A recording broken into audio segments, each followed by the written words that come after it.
El bosque de Pomac, por ley, es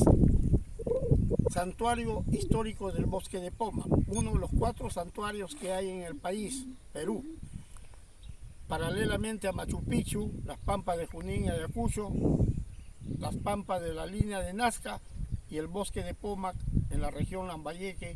costa norte del Perú. El bosque de Pomac es parte de lo que hoy es la hacienda Batangrande. La datación histórica corre desde el expediente de los títulos originales de la hacienda Sicán, que se llamaría después Batangrande, desde el año de 1565, cuyos expedientes en número de 35 hemos estudiado, hemos hecho la transcripción paleográfica de los primeros escritos del siglo XVI, y ahí se cita una y más veces los juicios que han habido por tierras entre los caciques prehispánicos, y dan cuenta que desde el año 1565 había un paraje llamado Pomac, que termina en CH, Pomac, que originalmente debió ser el bosque de Pomachaec o Pomacaec, que según la traducción que hemos logrado de la lengua o idioma muxic, significaría el ídolo de piedra. Si es así, se relaciona directamente con la llamada leyenda de Nailán, que cita en la narración rescatada por el cura Miguel Cabello de Balboa en el año de 1644 y publicada en su obra magistral Misceláneas Antárticas, editadas en la Universidad de Tucumán, Argentina. Dan cuenta de que Nailán y su séquito traían como ídolo y adoraban a un ídolo de piedra verde. Hay una entonces concordancia entre el ídolo de piedra verde de Nailán y el mismo bosque de Pomac, que viene a ser traducido el ídolo, el lugar del ídolo o el lugar de la piedra. Entonces partiremos con la hipótesis que el mismo Nailán y todo su séquito y su descendencia genealógica bien son los que han estado o están sepultados aquí, y por decenas de grandes señores de alto estatus religioso, social y económico han sido desenterrados desde la década de los años 30 por furtivos huaqueros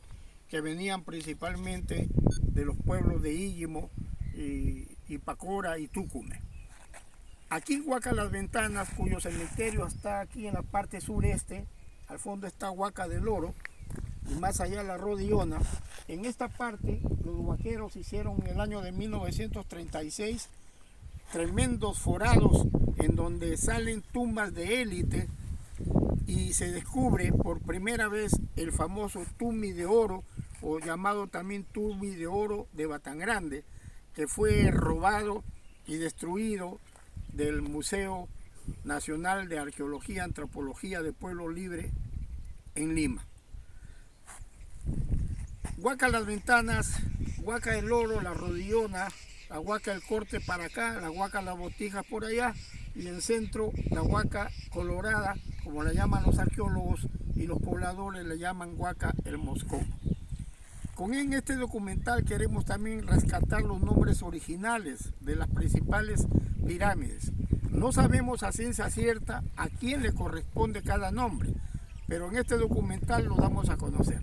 Una de estas huacas se llamó Siyuntusi, otra huaca se llamó Pilac Famille,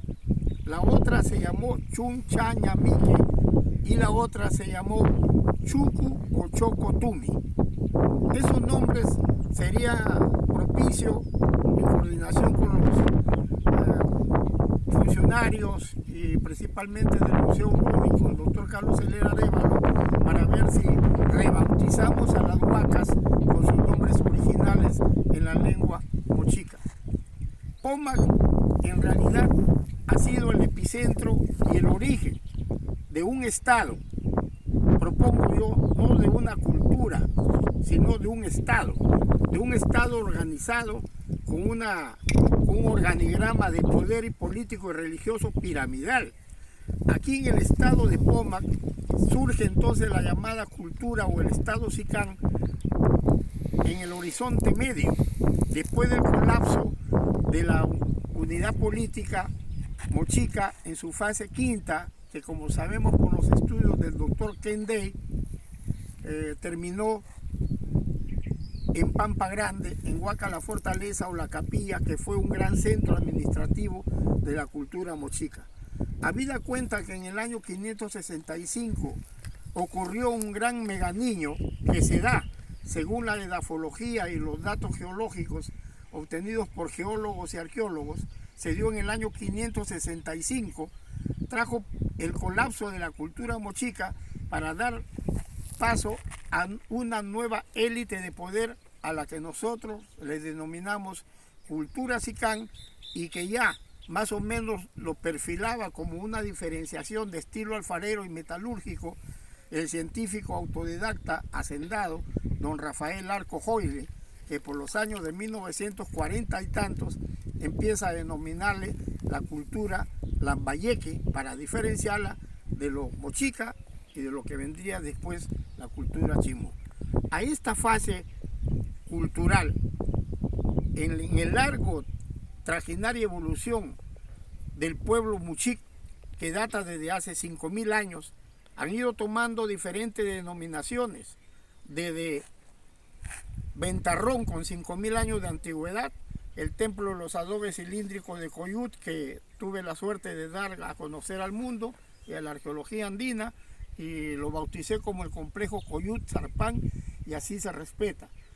Comparado 5.000 años antes de ahora con Caral, desde la costa central de Lima, entonces hasta el sur de lo que actualmente es el Ecuador, la sociedad mochica se desarrolla, y no hay lugar a dudas que tuvo dos periodos relucientes, maravillosos, que fueron las 5 fases mochica y la cultura sicán desde el año 750 después de Cristo hasta el año 1060 o 1100, cuando ocurre nuevamente un meganiño que trajo consigo la destrucción de los principales canales intervalles, como aquí tenemos el canal de Racarrumi, que atraviesa casi toda la Pampa de Chaparrí, y el canal antiguo, el Taimi, con 40 a 45 kilómetros de longitud cada uno, y que desembocan más o menos en la parte oeste, donde señalo por Túcume.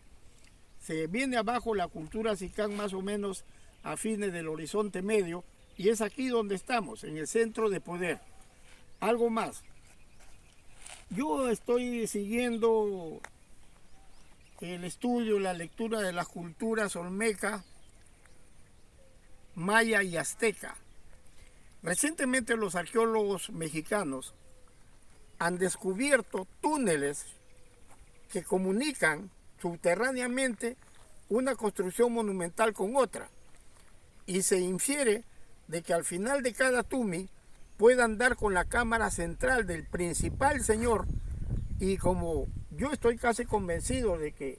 las culturas mexicanas influenciaron en la cultura mochica y en la cultura sicán, no hay ningún lugar a dudas, o no habría, para decir de que las construcciones, la técnica de construcción y el emplazamiento de las pirámides en concordancia con la Vía Láctea, tal como postulan Tom Suidema, Anthony Avení, y aquí acompañé al famoso arqueastrónomo, el doctor Gary Hurton, por los años 80, quien nos decía que cada pirámide de Poma tenía una ubicación perfecta de acuerdo al alineamiento estelar de las constelaciones del hemisferio sur. Entonces, si es así, estaríamos con la idea de que desde Huaca la Rodillona a Huaca las Ventanas podría bien haber un gran túnel subterráneo, y entre la Huaca el Oro y la Huaca las Ventanas otro.